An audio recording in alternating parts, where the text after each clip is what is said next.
When you're looking for a new job or trying to switch careers, we all hear the same thing.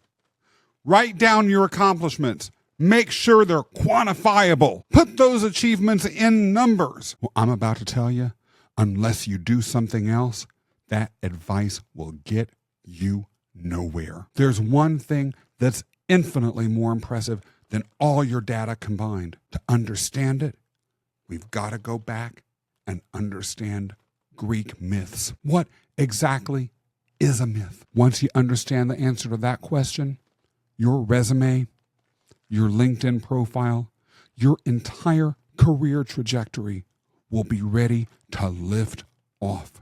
And if you're having any doubts, you won't after you take in this episode of the Myth-Slayer Cafe. So grab a drink, maybe a quick snack too. Press thumbs up and subscribe below. Then take in a conversation about career that's unlike any you've ever heard before.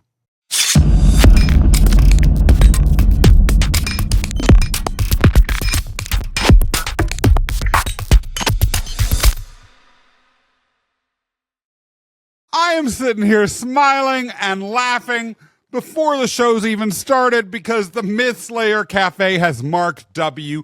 Halpert in the house. Marc, welcome to the Myth-Slayer Cafe. Let's go slay some myths. Let's go slay some dragons. I love it. We are going to have a heck of a show today. Marc, we're going to find out all about what you do as the show goes on. And of course, anyone who's interested in more information about you can look at the caption below. But let's start by talking about the Oracle of Delphi. Who is the individual that you came into the show today to discuss with us? Who was the Oracle? Why does she resonate with you? Well, isn't it a little weird that I would pick a female? Is that unusual for your clients? Do they normally gender associate? Well, I traveled in Greece a long time ago and went to Delphi because I had read mythology in college and high school and college.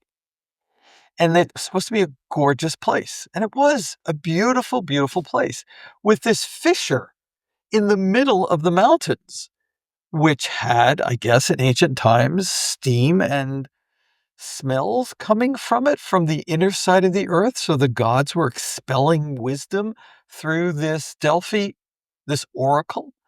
And, I felt I sort of identified with her a little bit because I bring people to understand things about themselves they may not be interested or willing to give of themselves. And I've done this.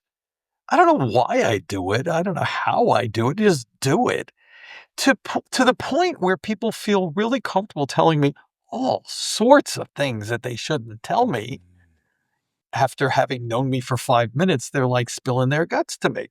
So this is fun. So you said, what character would you like to be of all the crazy Greek characters out there? And there are many, many, many of them, some with snakes in their head and some with, just everything. I decided this would be fun because I feel like I have something really important to convey, but it doesn't always come across to the person directly. They have to sort of earn into it, learn it, absorb it, digest it, and use it. What an interesting way to begin this conversation. I love it. And there are a couple of directions we could move into. I'm going to start with perhaps the more obvious, but make no mistake, there's something you said in the very first sentence or two when you began to talk that I fully intend to go back to. So you're not going to get away with what you think you might have gotten away with. Exactly. So the Oracle was a prophetess of the god Apollo. And anyone, peasant, king, farmer, merchant, soldier, whatever, you could go and visit the Oracle. You could ask her a single question, and she would give you an answer after breathing in all these fumes that you just talked about. And that answer was always true. The prophecy was always correct. But but it was phrased oftentimes in ways that were confusing or needed interpretation. And you, as the person who sought her wisdom, needed to be able to suss through those words, stew on them, think them through, interpret them, and then develop them into a cohesive guidepost that you could use to move your narrative forward, ideally positively. But if the narrative you chose or the interpretation that you went with was incorrect, usually if it was driven by what you wanted the outcome to be and not what the outcome actually was or what the Oracle was actually saying, it could take you to a very bad place.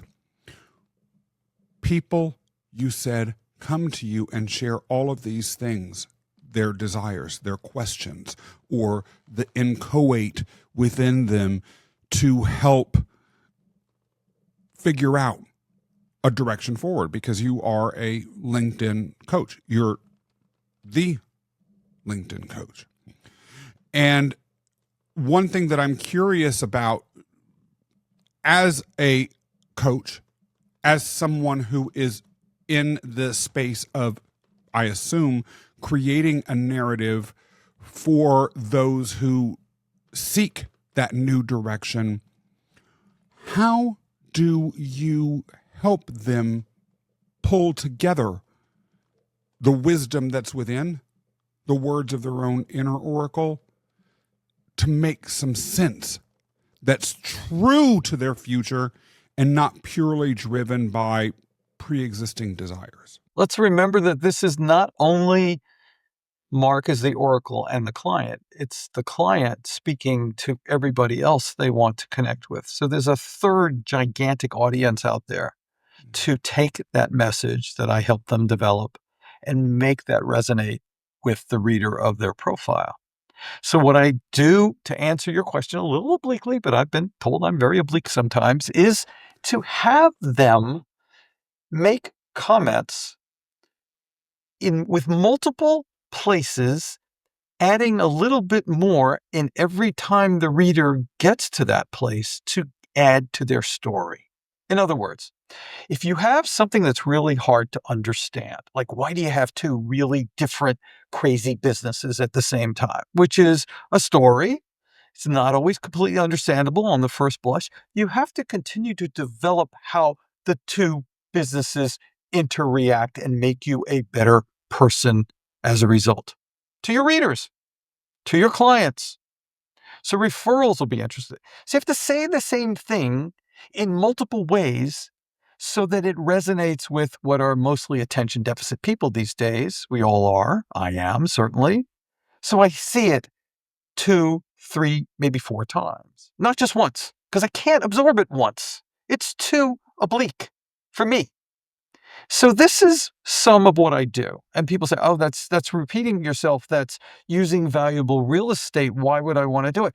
It's because you're never fully telling your story once. Your story is too complex and it needs to be told multiple times in multiple ways so it sinks in. But how do people know what their story is?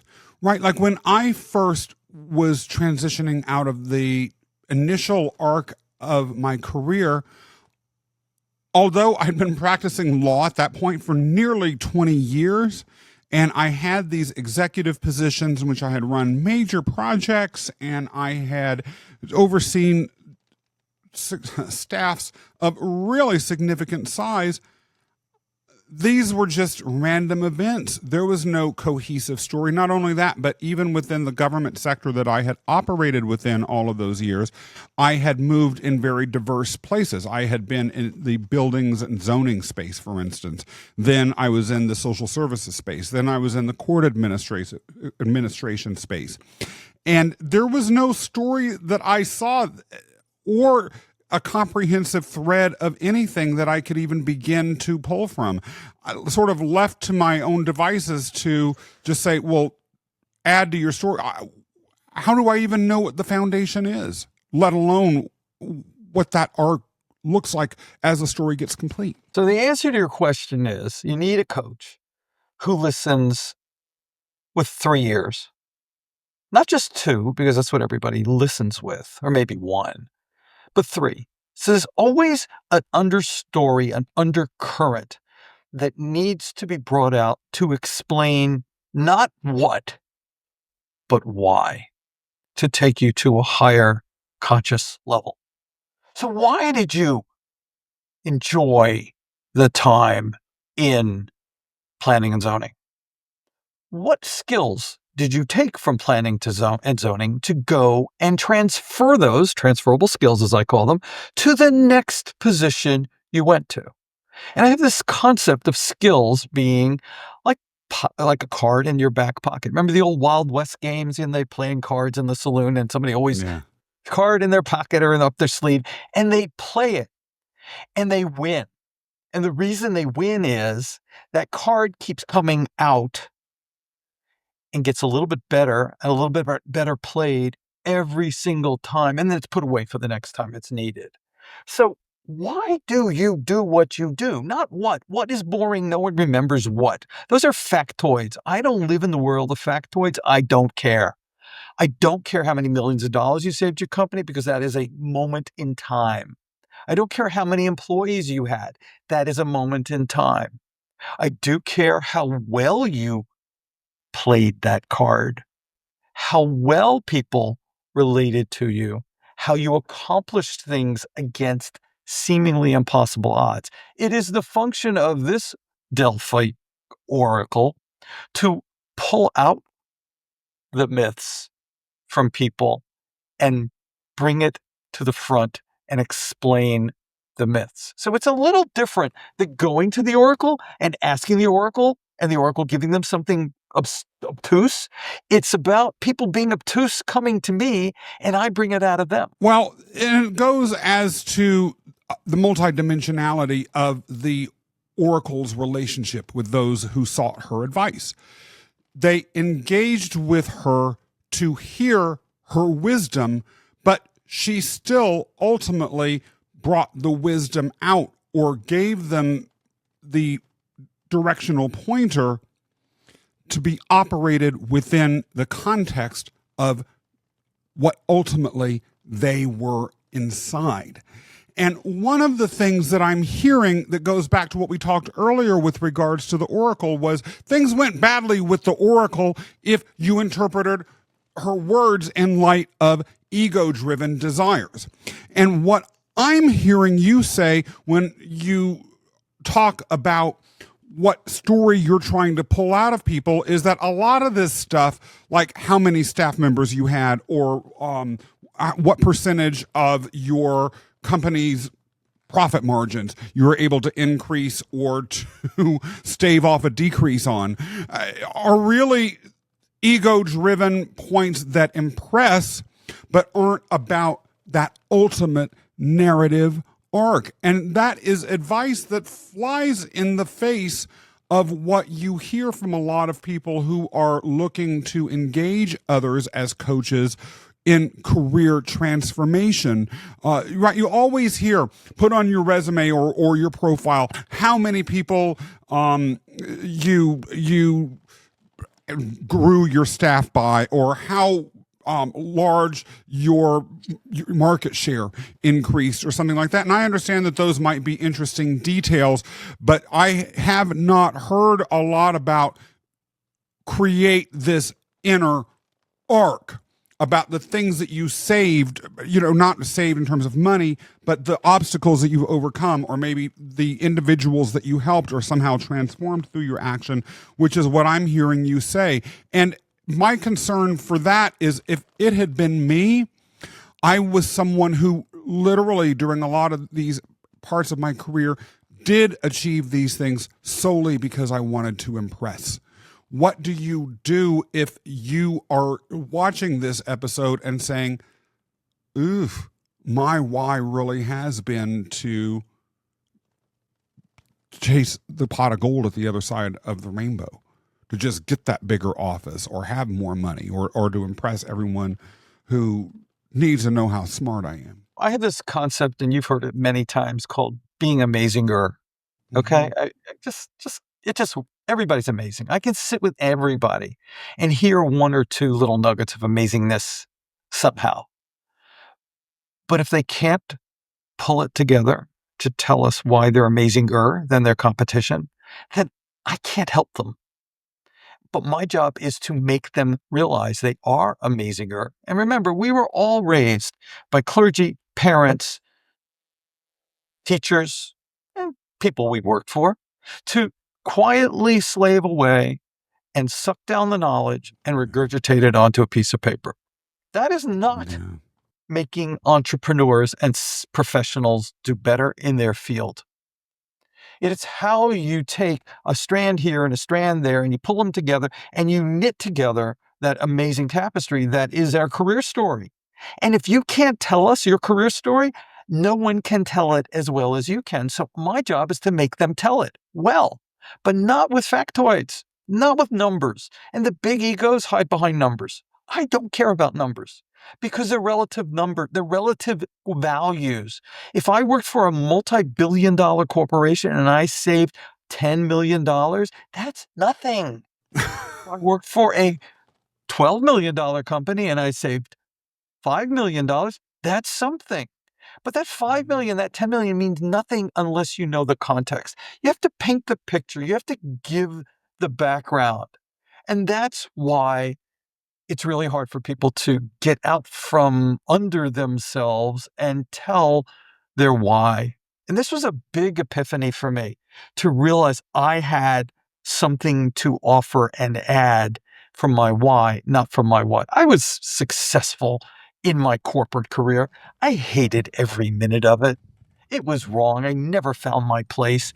I always looked to impart knowledge, to bring people to a higher level, to give them the tools that they needed that they never thought about in various conferences where I've spoke, and that got me speaking on a public basis. That gave me my voice box. It gave me my soapbox. It gave me an opportunity. All while my employers were saying to me, well, why are you doing this? Are you just trying to find a job everywhere you go? Well, you are very small-minded and myopic when you say that to your employee, because your employee is giving on behalf of the company, showing how the company persevered. We did something in one of my companies that no one had ever done before in corporate America. And it was a great opportunity. Yeah, it's also kind of stupid, I've got to just interject here, because if you're asking the employee that, you may be giving them ideas they didn't even have. And this gives them an opportunity to say, I should know this. I've learned this in bits and pieces, but if I pull it together and knit it together, I have something that most other people don't have, and that makes me individually amazinger than other people competing with. You are hinting at, with a fair degree of unsubtlety, if such a word exists, that a lot of the issues people have finding and creating a story that can accelerate their career are actually driven by a buy-in into the idea that is sort of shoved down our throat, particularly in business sectors, but in even nonprofit and government sectors too, these things come up, which is that we are really ultimately measurable, understandable, valuable insofar as we can correlate our activities or our outputs to some sort of measurable economic outcome.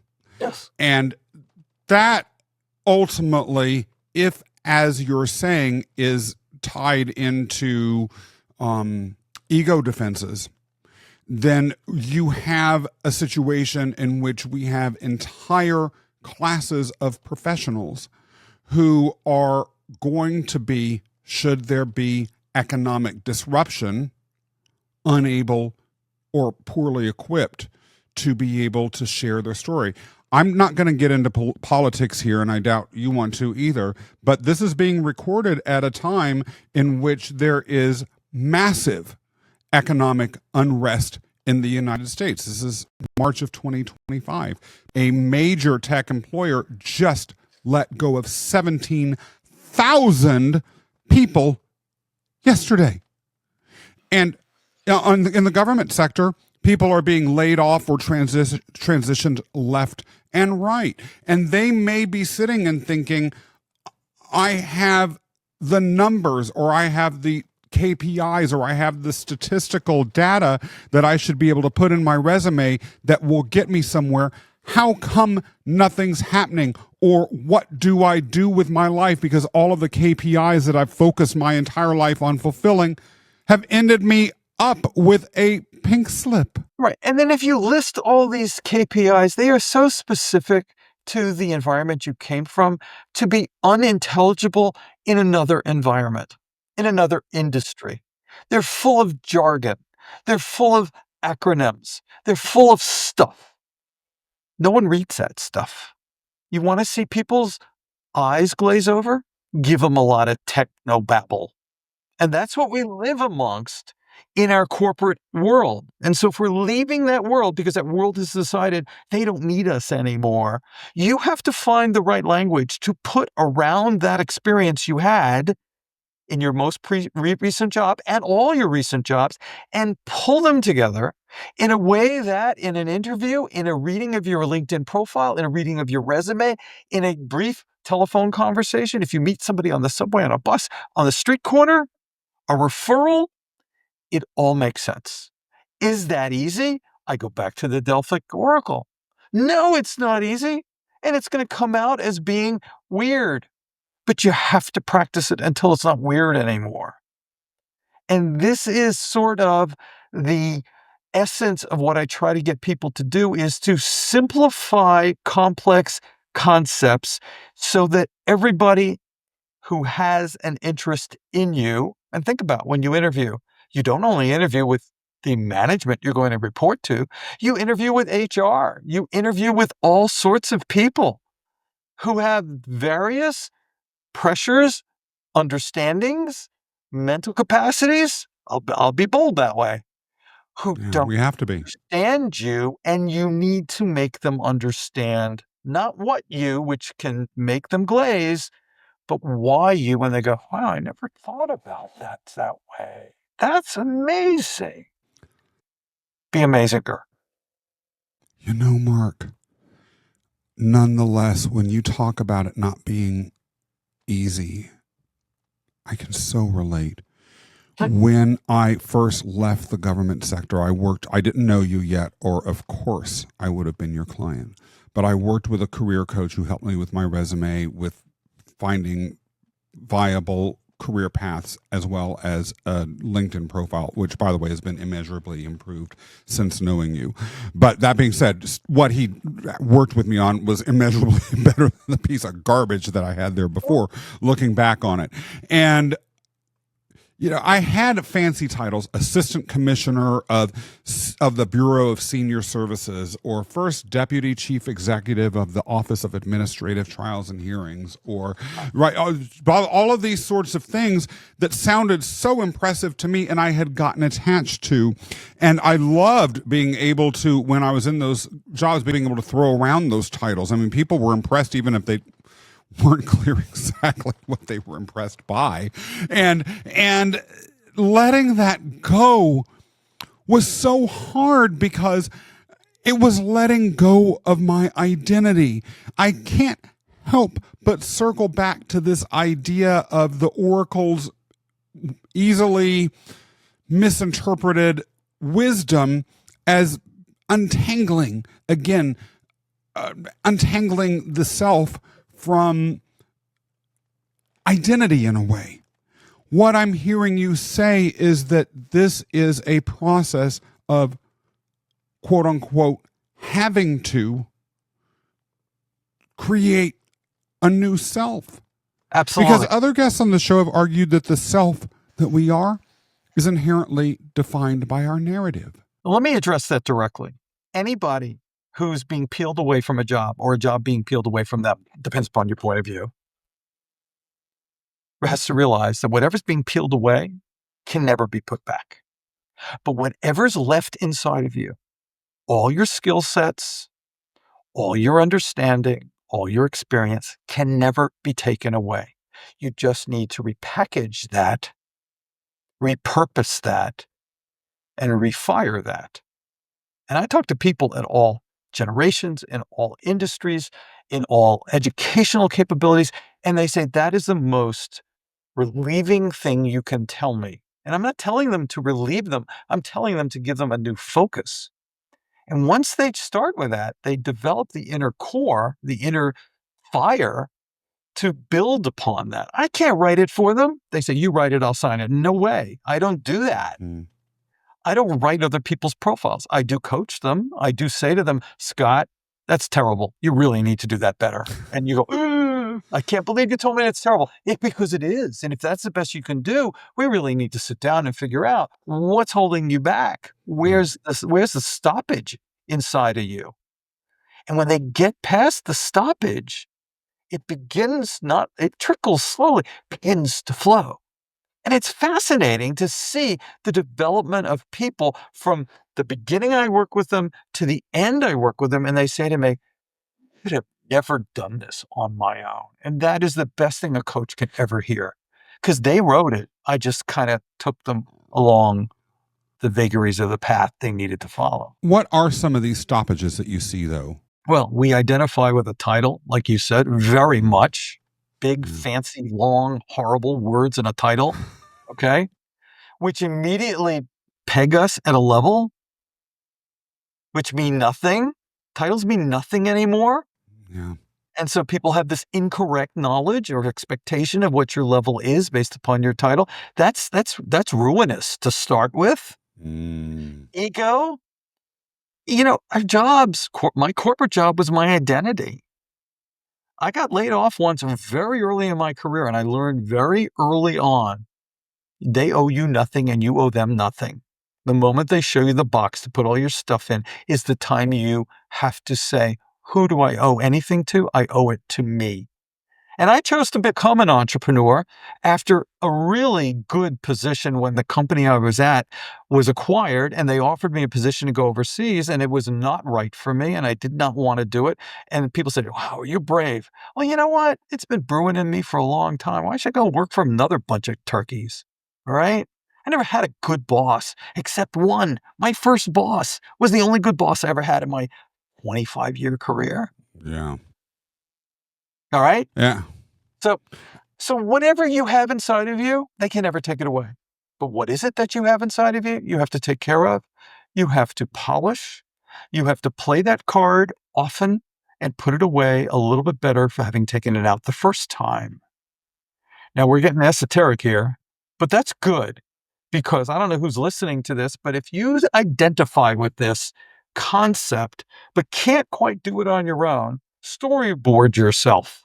Ask yourself, based upon what I've put out there, would I even contact me?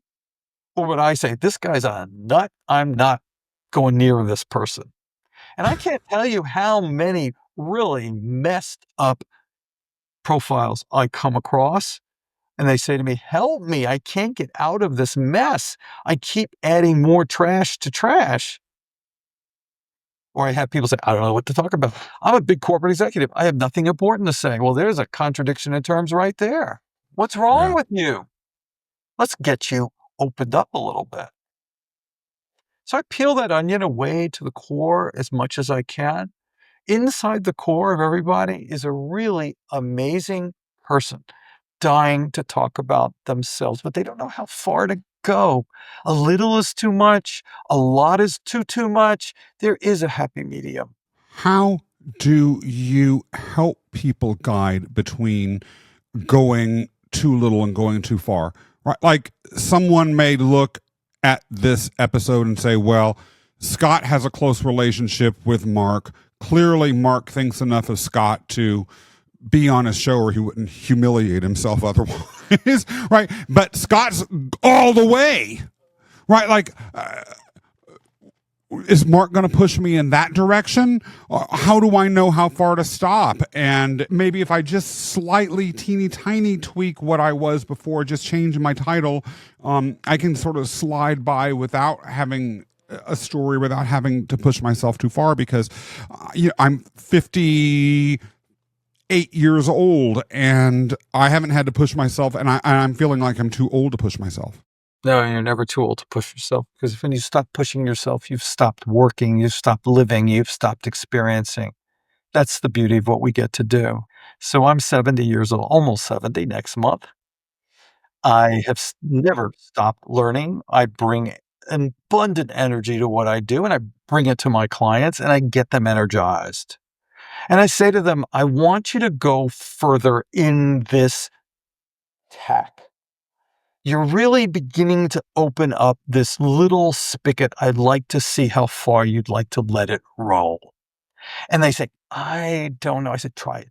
It doesn't go anywhere but between you and me. And if I see you going too far, or if you feel you're going too far, say, Marc, no. And I always recognize it's their profile, not mine. I get no ego boost from delivering a great profile. They get the ego boost from delivering a great profile. So it's all for them. I've had clients who've come back to me and said, I am 3 jobs beyond where you and I met. I can't believe how something I said in an interview that you suggested I write in my profile became the thing that got me hired. True story. I can't believe that I was finally able to expose the mistakes and how I learned from them as a human. True story. You never know who that person behind the desk is inside. When I worked in one of my prior legal jobs, I was hiring a bunch of student interns, law students.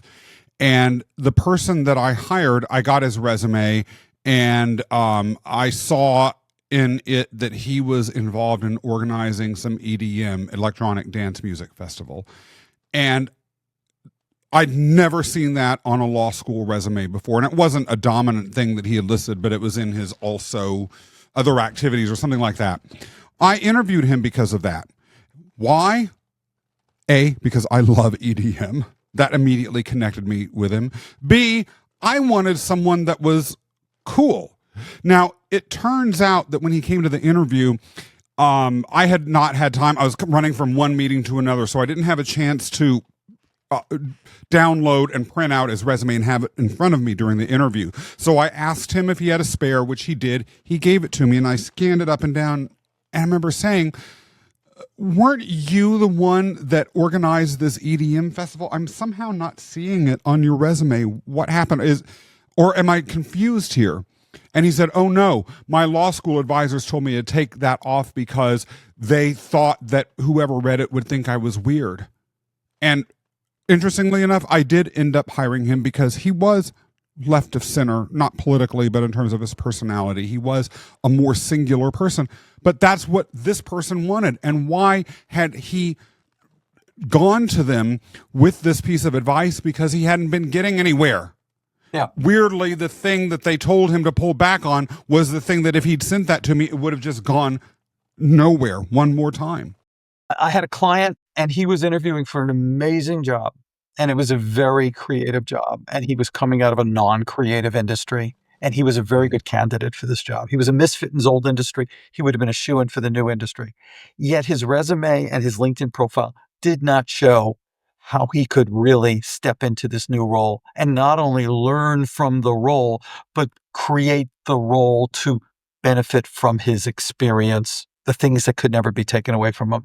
And I said to him, where is all this stuff? He said, oh, I didn't say it. I didn't put it there. It'll come out in the interview. I said, no, it'll never come out in the interview, because if you don't tell us somewhere, we'll never know. And interviews have a way of operating on their own. They have a life of their own and a mind of their own. You never know. Phone could ring and it's the end of the interview. You have no idea where you're going to get cut down. Mm-hmm. So I said to him, you take this thing back and you rewrite this thing to talk about the creativity you bring to yours, and bring stories and anecdotes, and show skills that show you're creative, and show recommendations of people who've witnessed your creativity that differentiate you, put you ahead of the pack.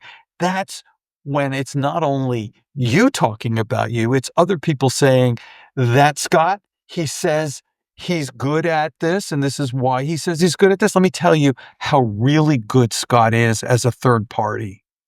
These things have a way of jumping off the screen. I worked for some time with a couple of personal branding companies. Now, for those who don't know, personal branding companies are corporations, whether solo or solopreneurs or small business people or fairly large companies that work with individuals, usually in the small business or entrepreneurial space, or maybe at the very, very highest C-level, to be able to create an identity for them that is recognizable, that's consistent, that shows up across all of the places that the public might see them, and then be able to find a way to craft a connection with their proposed audience so their larger business or artistic or whatever objectives are met. And so much of what I associated before working with companies with the idea of personal branding was developing a logo, making sure I had brand colors, having a designed social media posts that looked a certain way that I had no idea how people decided what they were, and manipulating people. I was told by the very first brand strategist that I worked with, who I'll give a shout out to right now. Her name is Michelle Griffin. You and I both know her. That this would involve deep work, and I didn't understand that. I thought a personal brand was just like Coca-Cola unveiling a new logo. I was so wrong. And what you're talking about really is for everyone taking that personal branding philosophy that applies in the non-corporate job space into the career development space. And I was going to say, by the way, into the job search space, but if I'm hearing correctly, have the ability to create a narrative that connects to your underlying why, your underlying purpose, then you are talking about, at least if the client works with you, Marc, the ability to think more holistically about a larger career arc, not just that next job. You're exactly right. And I work with a lot of attorneys. I work with a lot of professionals. Every one of them seems to have a page on their firm's website, which is all, I did this, I did that, I did this, I did that. And the boring, all past tense. If you die tomorrow, we can write a really good obituary about you right off of that.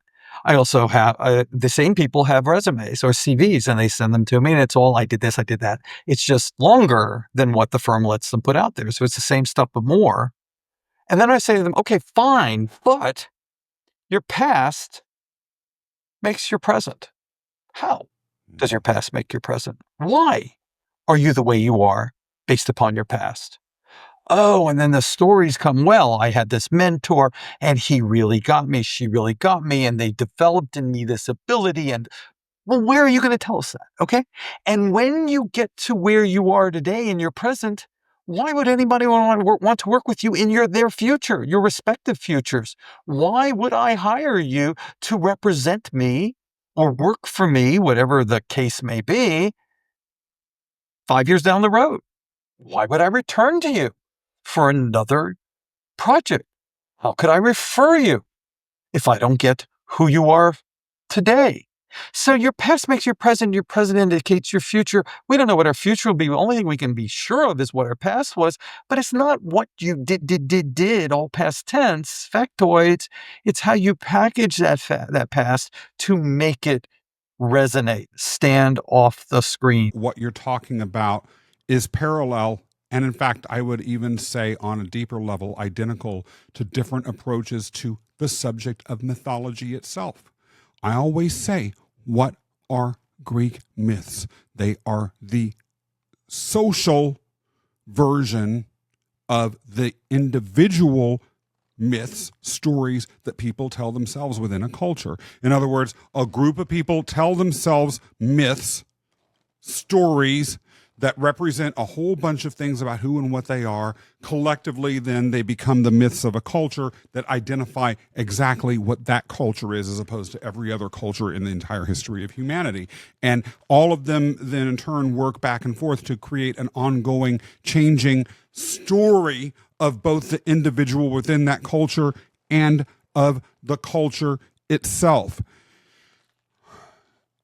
People often, I would say, in my opinion, too often, mistakenly view myths as old, dusty stories that archaeologists presumably found in some old cistern somewhere and are interpreted, and then they put in a bunch of boring books that people have to read in high school and college like you did. Whereas really, they are exactly what you described, the myths or the stories that you're encouraging your clients to create, not stuck in the past, vibrant interpretations perhaps of the past, but ultimately designed to create a connective between the individual, their sense of self-understanding, and the culture, corporate or otherwise, that they are attempting to become a part of, and that they ultimately will be a part of if they craft their narrative correctly. And let me add one more thing to that. That story is more memorable than a pile of numbers on a page. So when somebody comes up to you and say, "Hey, Scott, I need somebody. You know a lot of great people. Do you know somebody who," whatever the keyword is, does, and your mental Rolodex in your head, your mental capacity in your head says, "Yeah, I got about 5 of them, but I'm only going to give you one because that's the best match for you." Because you remember a story they told about a time when, and the other 4, you just can't remember the stories, and that's the one you refer. So you're putting your reputation on that referral, that it's a good referral. Then you refer them to me. Let's play act a little bit. And I call that person and say, "You're a lucky guy, and so am I, because we both know Scott Mason." Now, how do you know Scott? I always start the conversation. Where's the common ground here? And then they tell me a story about the time they did something with Scott. And I say, "That's funny. I got a story about Scott too." And then we connect mentally, emotionally. And part of buying with our heart and our mind is the cerebral heart connection. There's a wonderful article out there by Lois Geller about, 12, 15 years ago about branding in Forbes magazine. And I'll give you the link and you can put it up on this. Thank you. We don't just buy with our minds. We buy with our hearts, and primarily our hearts, if I am quoting her properly. And I use this in all my presentations because it's the impact that you make. It's the impression you make on somebody who can remember 10 years from now a story you told. 2 years. If we can remember next month, that's a miracle these days. And that's how we relate our value. We are as good as the people who surround us. We surround ourselves with the best. And we can tell these great stories about the people who surround us with the best. It adds more value to what we do. Your story matters more than your KPIs is an exclamation point that I'm seeing in a lot of what you just said. And I say a lot of what you just said because you said much more than that too. I'm going to tie this for a second back into, though, the idea of myths as these musty old relics that you, like I said, you would find in some vase that's in a museum somewhere. It's 500 years old in some obscure city. We know about KPIs being kept by ancient societies because some of the earliest writings that we have were record keeping. We're basically accounting documents for trade purposes or for documenting, whatever sort of mercantile exchange was going on in these ancient societies. So it's not like KPIs are of no historical interest, but really they're only of historical interest insofar as they are constructing the narrative of a society's development for a larger understanding of that culture story. But we don't remember, for instance, if I were to ask anyone, can you tell me the story of ancient Egyptian KPIs regarding grain exchanges with another society in the Mediterranean, with the Hittites, 5,000 years before? No one would remember that. But there is a good chance that the myth, that the story that was written around the same time would actually have survived and be deemed by some element of society worth telling today. That being said, I can't help but go back to these law firm web pages / bios that you talked about a minute ago, because that's such a vivid example. I have a law degree, Marc 𝗵𝗆, and I look at some of these web pages and I'm seeing first of all, it's written in a boring way. I blah, blah, blah, or it might say Marc did da, da, da, and then it lists all of these cases as if I'm going to go on to Westlaw or wherever and look up the damn case and read about it.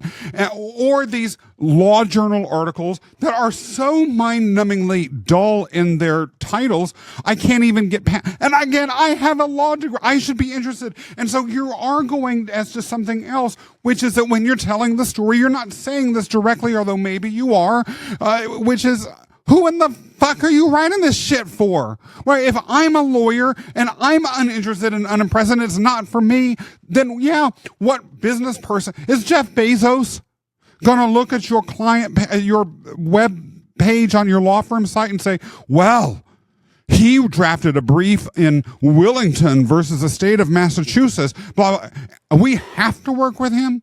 No way. That doesn't happen. Back to what I said earlier. When you're looking at what you're presenting yourself with, ask yourself that out-of-body question. Would I buy from this person? Would I hire this person? Would I even contact this person?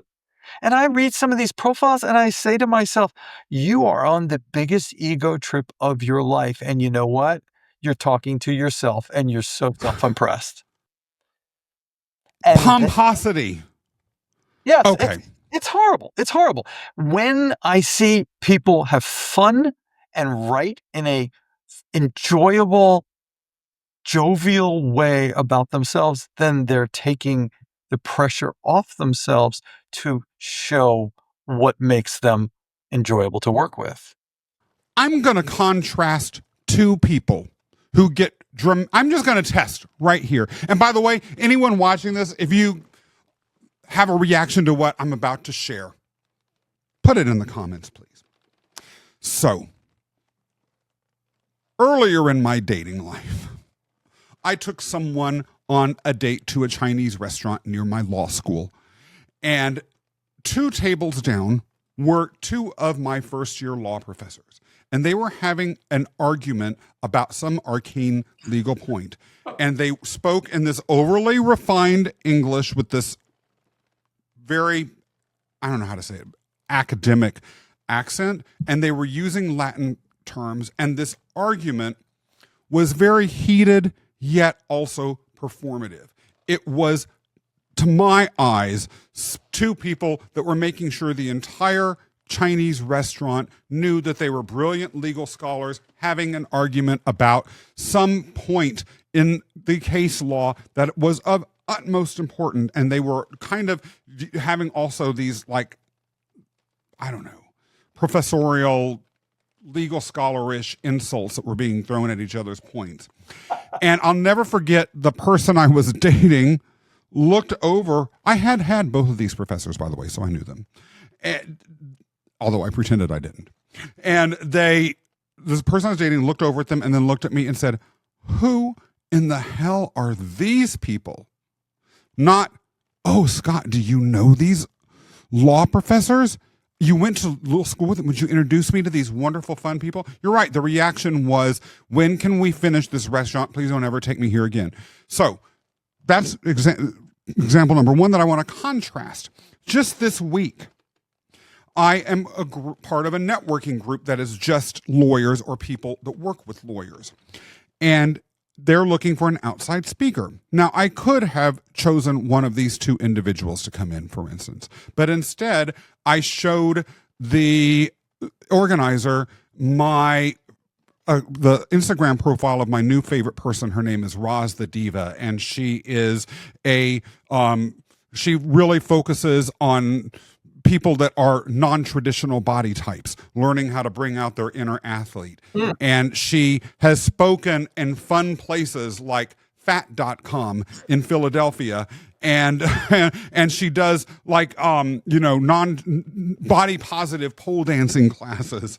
And she's brassy. And she calls herself Roz the Diva. Now, what do you think the reaction was to the organizer of this attorneys group? Bring Roz the Diva in now. Yeah. That's who we want. And I knew I could not present the other people. And just your reaction, yeah, like who was speaking to their audience and who was speaking to themselves. And there are people who have conversations in their own head that they don't even want to put on paper or want to put on a screen. Those are the really interesting ones that get you to what makes people go. So I start all my sessions with 15 really hard questions. They're not expecting this. They don't get time to think about it. I want to hear their immediate reaction. And I say, let's go to number 12.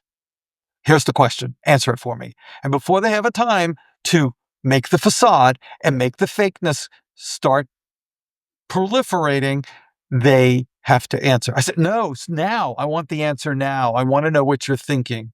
And it's at first impressions that I make of what makes my clients tick, even though I've spoken to them for half an hour or 45 minutes to make sure they're the right client for me.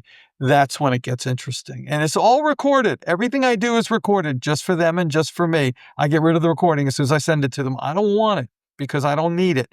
But the ones that have really enjoyed the recordings are the ones a few years later who go back and listen to the recording and see where they were back then. And they contact me and they say, God, I can't believe how I've come around. That's amazing. I love that. Makes me feel good because they feel good. Thank you so much for sharing that, because you know what? That is one hidden cost of being all pompous and ego driven as a resistance tactic to change, which is you don't get to experience seeing how far you've come. Yeah. That is awesome. It's sort of like, well, as a LinkedIn person, all people understand this. When I first started putting stuff up on LinkedIn, I look back and I'm like, cringe city, bro. Like that was embarrassing, and I was embarrassed even putting up stuff on LinkedIn at first because I knew it was garbage. That being said, I do get the pleasure of saying, oh my God, look how far I've come. I can't believe I did this. To that point, everybody listening, yourself included, go and put on your calendar at the end of every calendar quarter to do a full review of your LinkedIn profile. Qualitative review. Does it reflect who you really are and why you're really doing what you're doing? Because we change so fast. New projects come along, new ideas come along, the pandemic comes along, and all of a sudden our world has exploded, good or bad. Are you the person I'm reading? And if you're not, get in there and change it. I'm going to go back now to your very first set of sentences during this conversation. You talked about the oracle as a feminine figure, and one that it might be surprising to many people that you would choose to represent you. I personally believe that the ideal individual is one that is comfortable with all sides of themselves and has integrated them in the appropriate mix and at the appropriate, percentages. Again, that's sort of getting into a KPI mentality, but it's the best word that comes to mind right now of their own internal mix, and then owns that. But there are many people that I see, not many people that I see, many people that I know. Because one of those people that I know has been me, who has felt uncomfortable embracing that in any sort of public space for fear of having their gender identity compromised, or people thinking that they're LGBTQ, or that they are less of a man or less of a woman, or somehow otherwise appealing. I say I've known that person when I was in some of my earlier executive positions.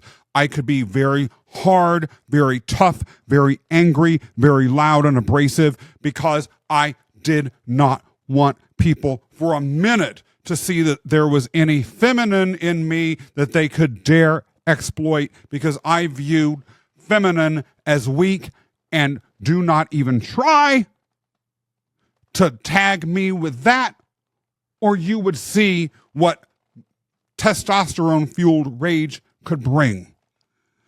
You, on the other hand, presented an alternative vision, and I would not say that anyone who talks to you or sees you or is watching this show would say, oh, that Marc Halpert, he has gender confusion. I do not think a single person would say that. Yet you felt comfortable with this. I would like for you to randomly just talk, because I know you have something to say about that.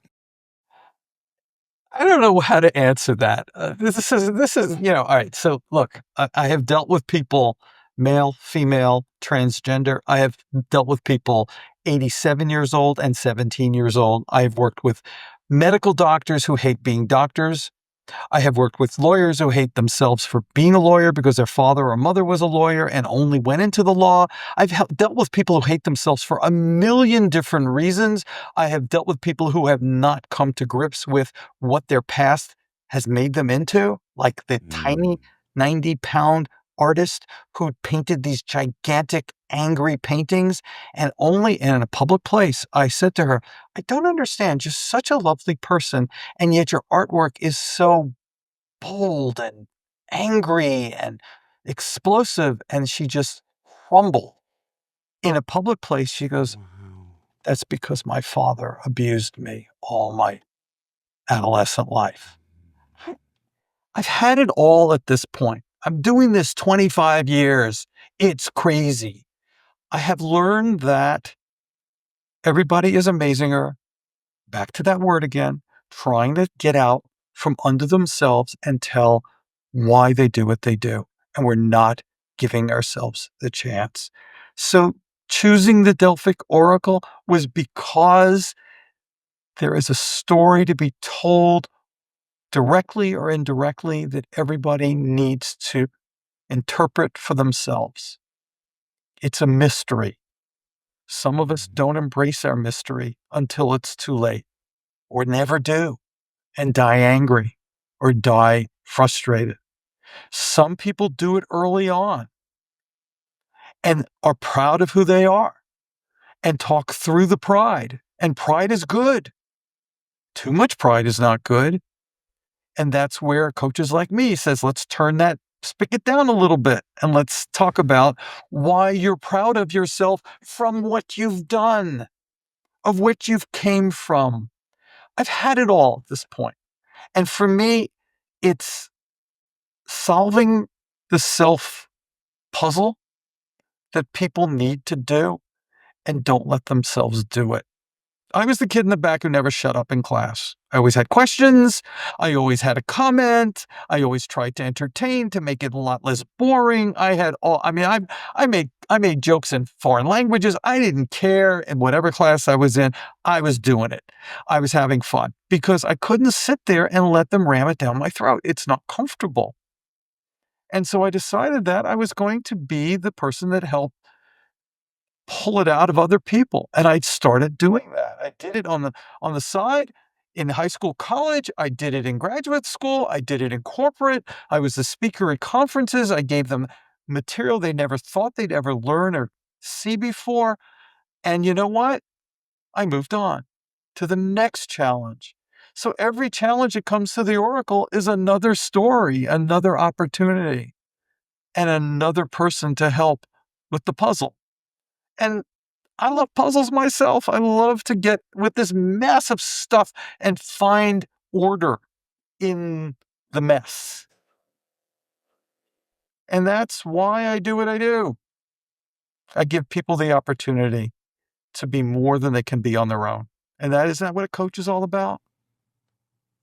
It's certainly what the Oracle were her words heard and understood was all about. I love that character. I've loved it for decades at this point, since I got to visit there. And this was like 1976.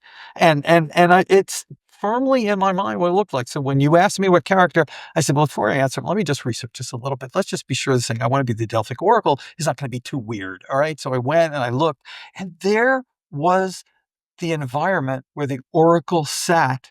And it's exactly as I remember it. It hasn't changed since ancient times. So that's the constant. It's those of us who are not the constants that are always growing through the message.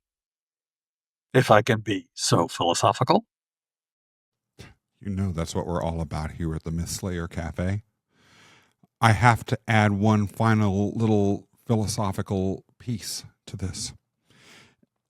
First of all, I've been to Delphi too, and it is truly beautiful. That hillside, and then there's, for those who haven't been there before, it's literally on a mountainous hillside, like Marc described. There are these buildings that are there, and then there are ruins of buildings, and there's a path, a stone path that you can walk up that's thousands of years old. It sort of takes you in this curved snake-like route up the hill till finally at the top there's an amphitheater that overlooks the whole thing, and you look down and there is across the street and down further in a valley ruins of a temple. I think it's to the goddess Artemis. It's really something that you've got to see. And then towards the base of this mountain, Marc, you may remember this, there's a stone, and this stone was believed to be the navel of the world, the very center.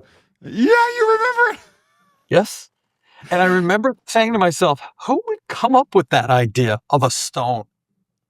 Yeah. And that's how central that place is and sacred that place is to the entire culture of the ancient Greeks. It's pretty incredible stuff. So I felt comfortable saying I wanted to be the Delphic Oracle. I don't know if everybody else is believing me, but I sure believe it, so it's good enough for me. Hey, you've put it out there on YouTube for the whole world to see, so you damn well better be. That navel of the world allegory gets me thinking about perhaps the key insight of the many that you provided today that I am going to take away, which is so much of really being able to develop a career arc for yourself as expressed and perhaps even co-created through platforms like LinkedIn or your resume or your elevator pitch when you're looking for a job. All of those things require a sense of grounding, a sense of an understanding of your relationship with your center, a navel within you that is made of stone, nearby which the inner wisdom, the heart, the soul, the spirit of your story can emerge through interpretation by the mind. If there is any takeaway that you would like to leave the audience with that you haven't said so far, or that you want to underscore, what might that be, Marc Halpert? Three of them real quick. Be amazinger. Tell what it is that makes you uniquely capable versus the competition. And your competition could be down the hall, it could be across the street, it could be anywhere in the world. There's 1.2 billion people on LinkedIn to compete with, so you better be really credible to be amazinger than 1.2 billion people. Other thing is, tell why you do what you do. Please save us the what. Save us the emojis. They don't tell us anything. Give us intelligent language and colorful words why you are proud to be doing the work you're doing. And the third thing is, tell us or we'll never know. I've said all of these things before in various parts of this spot, but nonetheless, repeating them again is what I tell my clients to do, repeat it in different contexts, and people will carry it home with them. And I hope I helped at least one person out there. All I want to do is help one person. More is fine. One is great. One of my favorite stories about the Oracle was related to the very first Greek hero ever. His name was Cadmus. He went to see the Oracle and she told him to follow a cow with a white moon on her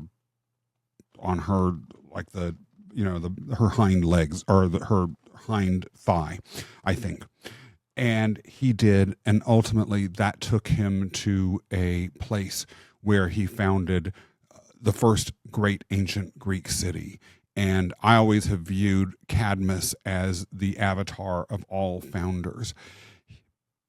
He had to listen to the Oracle, but he also had to follow through. And that is something that you have repeatedly reiterated as well, right? I think this idea of going through and reviewing everything all over from scratch is a huge one. But the other thing that you need to do, reviewing it from scratch ain't going to be any good if what you have already is utterly substandard. And you may think, as I did when I had my LinkedIn profile that I showed to that career coach all those years ago, that what I had was pretty doggone awesome. Well, the balloon sometimes gets popped. If I want to know whether my balloon needs to get popped or whether there are ways that I could make something that is kind of boring amazinger, how can I find out about you? Where can I connect? And what else should I do to immerse myself more into the oracular pronouncements of Marc Halpert? I love that adjective, oracular. Woo. Okay, I got to remember that one. All right, you can find me at LinkedIn. No surprise, Marc W. Halpert. There are 5 Marc Halperts out there. Find the one with a W. Okay, that's why. Marc with a C, M-A-R-C, middle initial W, Halpert. If you want to read about me or read my thoughts, I post a blog post every morning at 8 a.m., every business morning at 8 a.m. New York time. It's called the LinkedIn Nugget. It's on my website. It comes through my LinkedIn profile. It comes through my Blue Sky. It comes through my Facebook business page. And it's something that's come across my screen. All right. Right now, I'm into this really fun project of looking at 8 and 10-year-old blog posts and finding the best, the oldies but goodies. And I'm into week 2 now. I've just finished writing week 2. Each one of them are just repeats of something I wrote that I like to think are classic, to be Greek friendly here, and use them oracularly. Ooh, there's an ad. Hope it isn't pompous. Hope it isn't turning people away like those law firm personal branding pages. I love giving people an idea. I love comments on my posts. I love as people agree with me. I love as people disagree with me professionally. I love when I know that I've helped somebody. I know I'm helping people because they tell me this all the time. I have readers all over the world. It's unbelievable. People I will never meet, but have said the nicest things. So it to me, it's just, I'm out there. I am out there. You can find me. I'm there. If you want to email me to find out more about how I teach, you can do that. I'd be happy to customize some program for you. Whatever it is that you're looking for, I'm here to help. How's that? I think it's doggone good. And by the way, if you are watching this episode and you didn't happen to have your pencil and pen handy, well, that's okay. Your homie, the Myth Slayer here, saved the day because all of Marc's information is in the caption right below this video. Marc, thank you so much for joining us today. This has truly been a blast. Thanks, Scott. All the best. You know, I love working with you, and this is just one more feather in that cap. This is great. Exactly. Another brick in a hell of a marble wall.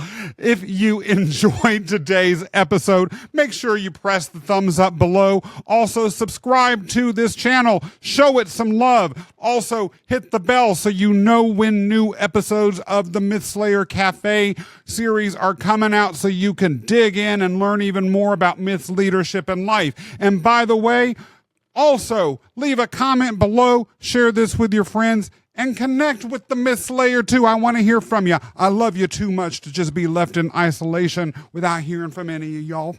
So please do so. And until you reach out and after you've done all the above, after you've done everything that I've just said, always remember my final words. I want your future to be epic.